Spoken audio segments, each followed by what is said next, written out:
Ako'y naglakbay na mag-isa upang aking malimutan mga kaapihang dinanas. Ihahanap ng kalunasan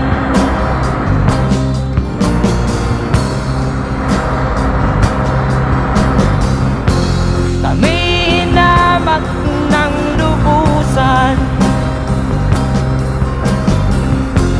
inapit, tinatawanan.